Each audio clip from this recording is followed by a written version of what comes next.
it as it is, and then see what a load of crap it was. You'd have thought Hal Honey would have killed off Hitler as a comedy character for good. But weirdly enough, alternative comedian Harry Enfield kept the Führer breathing, in the guise of a shell suit wearing tourist. You are Jewish? That's right. You are a Jew? Yes. This is wonderful news. I am Jürgen. I am a German. It is nice to meet you, Jew. And people like Harry Enfield have picked up on this aspect of the apologetic German. The young German who's constantly starts any conversation off fairly normally and then starts apologising for the war. But you don't understand. I am of a different generation. I like Jews. And gypsies and Bolsheviks and queers. But even Harry Enfield can't leave it there. He has to turn then this character into a Nazi who starts ranting and raving in a very Hitler-esque way. We welcome not only you, but all peoples and nations and gypsies and Slavs and other Unterlings into our glorious united Europe, the center of which will be Berlin! Ein Reich, ein Volk, ein Führer! The secret Nazi was everywhere. He might be wearing a shell suit, or he might be wearing a cassock. Father Ted hinted at the fact that perhaps all this preoccupation with Nazis wasn't entirely healthy. Taken from the German advance on Russia. You can see where the hammer hits the shell casing. Gosh, that's very interesting. These are helmets, mostly infantry. Yes, these would be German as well, wouldn't they? That's right. You don't have anything from the Allied side? No, that sort of thing wouldn't interest me at all, I'm afraid. Well, we just thought it was just very uncomfortable that a priest should have a kind of keen interest in Nazism. Right. Ted is a gentle soul, you know, but it's comedy and it's just putting him in an embarrassing situation. That's my curiosity satisfied. We put another line in the show, because myself and a friend of mine, Paul, were watching famous footage of Hitler in 1945. He's just about to send out all these 14-year-olds to defend Berlin, and he's just shaking their hands. And I was watching this with Paul, and he just said to me, "It's funny how you get more right-wing as you get older." So it was a good line. We put that in the show as well. And this is the last photograph taken of Herr Hitler. He's signing a few death warrants there. Funny how you get more right-wing as you get older.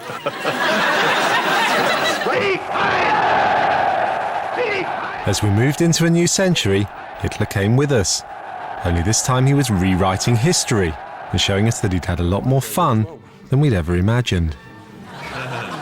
Join me in part 4 as we see Hitler head off into the comedy deep end, where it was bloody weird, and even Hitler would have had difficulty working out what the hell was going on. Oh, I say, that's what they go. Oh, I say. Oh, I say, look, here comes the Germans. You didn't expect that.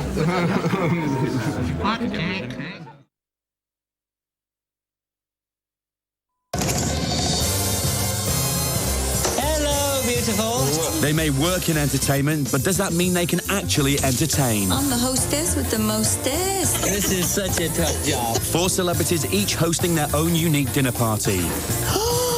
And with a little help... Thank you, Donnie. Oh, royalty. Trying to outshine the others. Presentation has gone to crap.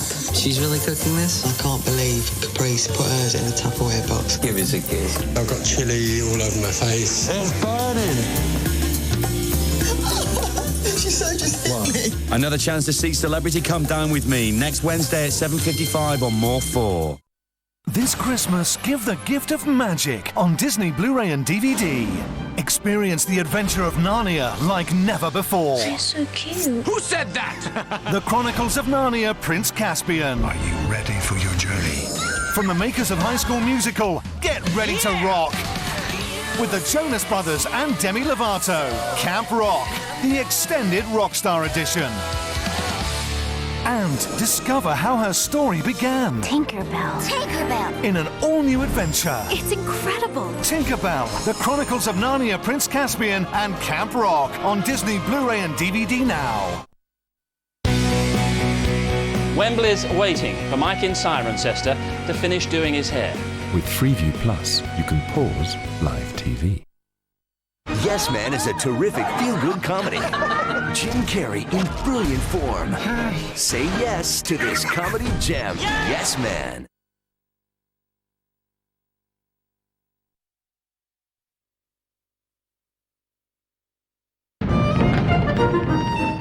As a new millennium dawned, and neither a new Jesus nor a new Hitler materialised, though several people auditioned for the part, the old-school Hitler, the guy who'd been in comedy these last 40 years, set about rewriting history, beginning with his early career as a stand-up.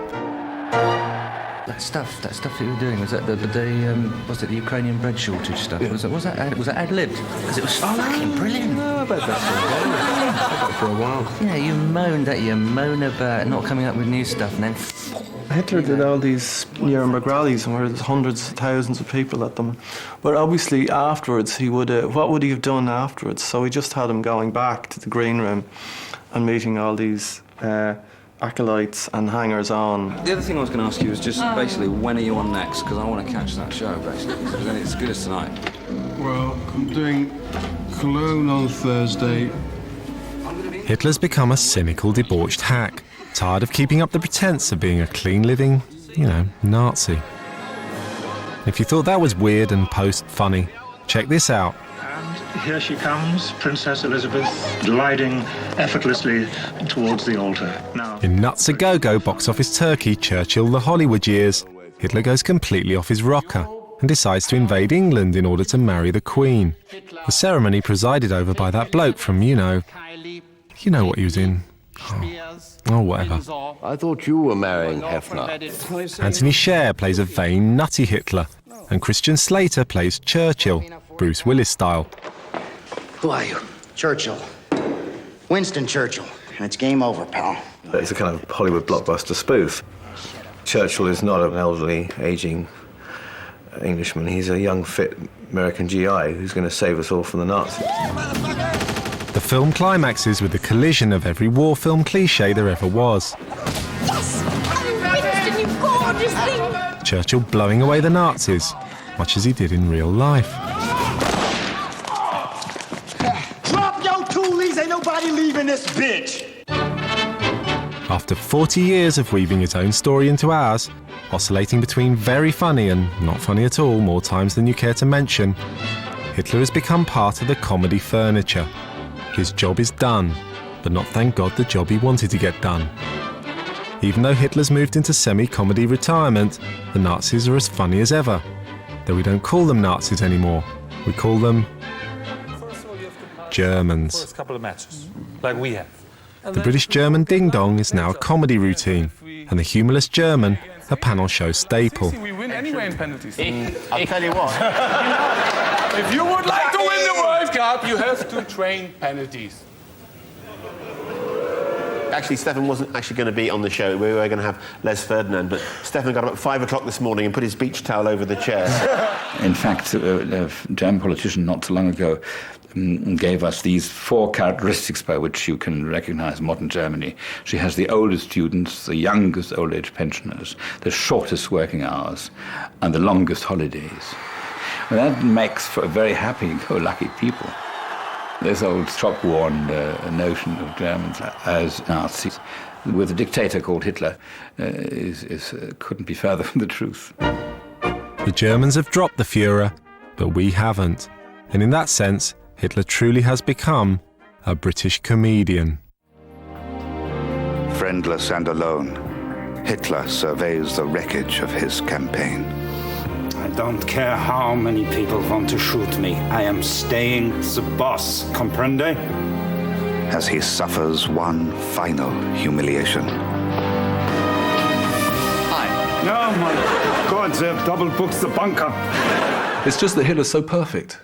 He fulfills so many functions for us, in psychological, in social, in historical, in political terms, in filmic terms, in the way that we understand ourselves, in the way that we represent ourselves, the way we think about ourselves. Hitler is just perfect. Don't let's be beastly to the Germans when our victory is ultimately won. It was just those nasty Nazis who persuaded them to fight, and their Beethoven and Bach are really far worse than their bite. Let's be meek to them and turn the other cheek to them and try to bring out their latent sense of fun. Let's give them full air parity and treat the rats with charity, but don't let's be beastly to the Huns. Tony